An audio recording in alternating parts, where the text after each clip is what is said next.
Railway के निजीकरण की तमाम चर्चाएं हैं और ऐसे में जब तेजस एक्सप्रेस का ऐलान हुआ, पहली निजी ट्रेन, उसके बाद ये खबरें आनी शुरू हो गई कि 5 ऐसे रेलवे ट्रैक होंगे जो पूरी तरह से निजी हाथों में सौंप दिए जाएंगे। ये अलग बात है कि जो तेजस है वो दिल्ली लखनऊ मार्ग पे होगी और उसमें मैं आपको दिखा दूं तेजस को। आप जिन लोगों ने नहीं देखा हो, तेजस एक्सप्रेस अभी मुंबई गोवा चलती है, लेकिन जो लखनऊ से दिल्ली चलेगी, 53 ट्रेनें ऑलरेडी लखनऊ से दिल्ली के रास्ते में हैं। 23 कोचेस होंगे उसमें और 2 एग्जीक्यूटिव होंगे। बाकी सारी सुविधाएं इसमें प्लेन जैसी होंगी। ये आप तेजस के बारे में हम पहले से स्टोरी दिखा चुके हैं आपको, कैसे सुबह 6:35 पे वहाँ से चलेगी, 1:35 पर यहाँ आएगी, उसके बाद 3:30 पे यहाँ से चली जाएगी और रात को 10 बजे करीब लखनऊ जाएगी।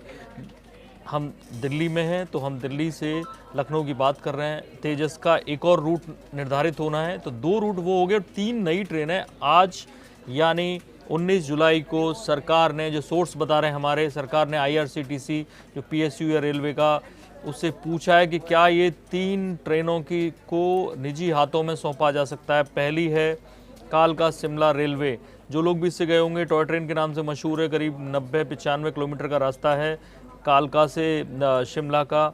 और ऐसे में ये ट्रेन, ये तीनों ही ट्रेन जो पूछी गई हैं, वो तीनों ही ट्रेन हैं जो यूनेस्को की वर्ल्ड हेरिटेज साइट्स में शामिल हो गई हैं। बहुत पहले कभी एक प्राइवेट कंपनी को एक काम दिया था अंग्रेज़ों ने, शिमला में उन्होंने राजधानी बनाई थी। उसके बाद से लगातार इसका रूट, ये बहुत नैरो गेज है, 2 फुट 6 इंच का इसका रास्ता है। ये जो इसका पूरा रूट है वो ये है कि कालका से चलती है, टकसाल, ढेर सारे स्टेशंस पड़ते हैं और 96 किलोमीटर पे करीब जाके शिमला आता है। और 100 से ज़्यादा सुरंगें हैं इसके रास्ते में। लॉर्ड कर्जन उस वक्त हुआ करते थे, भारत के governor general viceroy. Lord Curzon ने इसको डेडिकेट किया था, फिर उसके बाद सरकारी हाथों में आ गई और अब तक सरकारी हाथों में नॉर्दर्न रेलवे इसको चलाती है। दूसरी जो ट्रेन है वो ट्रेन है Darjeeling Himalayan railway. Darjeeling Himalayan railway काफ़ी पुरानी ट्रेन है, ये भी वर्ल्ड हेरिटेज साइट्स में यूनेस्को की शामिल हो चुकी है। तो ऐसे में ये देश की धरोहर भी है, लेकिन अब इसे निजी हाथों में सौंपे जाने की बात हो रही है। बहुत खूबसूरत जगहों पे होके ये ले जाती है।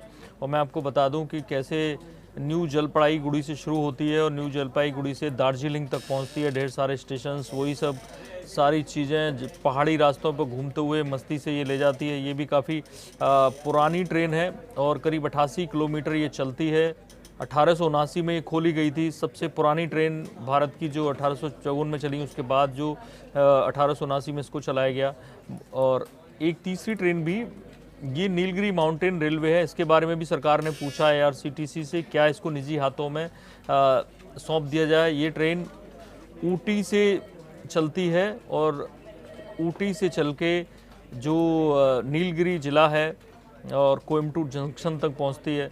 और ऐसे में ये पूरी जो ट्रेन है तमिलनाडु में है और ये भी जो यूनेस्को की हेरिटेज साइट्स है उसमें शामिल हो सकी है। 40 किलोमीटर की है करीब। वो काफ़ी खूबसूरत स्थानों पे ले जाती है और काफ़ी कम स्पीड में चलती है। लगभग तीनों ट्रेनें एक ही तरह की हैं। साउदर्न रेलवे इसको देखती है, सरकारी जो रेलवे है उसके अंतर्गत ये आती हैं तीनों ही ट्रेनें।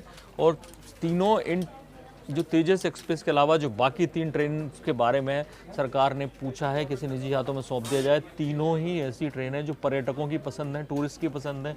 आप में से बहुत से लोग इन ट्रेन में बैठे होंगे, लेकिन अब इन ट्रेन को निजी हाथों में सौंपने की तैयारी हो रही है। अभी तो कोई फैसला नहीं लिया गया। IRCTC से पूछा गया है क्या इनको सौंप दिया जाए, क्योंकि तेजस में जिस तरह से रहना है IRCTC की साइट पर टिकट बुक होंगी, स्टाफ रेलवे का होगा, कैटरिंग IRCTC की होगी, लेकिन उसका किराया निर्धारण और जो सुविधा होगी जिस तरह की उसको रख रखाव, वो सारा प्राइवेट कंपनी के हाथ में होगा। तो इन 5 ट्रेन से, यानी 2 तेजस और 3 ये वर्ल्ड हेरिटेज जो साइट्स में शामिल की गई हैं, इन तीनों ट्रेन को मिलाकर टोटल 5 ट्रेन होती हैं। इन 5 ट्रेनों से शुरुआत हो सकती है रेलवे के निजीकरण की। तो इस मामले में हम नज़र बनाए हुए हैं। जो भी अपडेट आता है आपको जरूर बताएंगे। बाकी बड़ी खबरों के लिए देखते रहिए इंडिया न्यूज़। सब्सक्राइब करें इन खबर। थैंक यू, नमस्कार। इन खबर चैनल को सब्सक्राइब करें और बेल आइकन दबाना ना भूलें।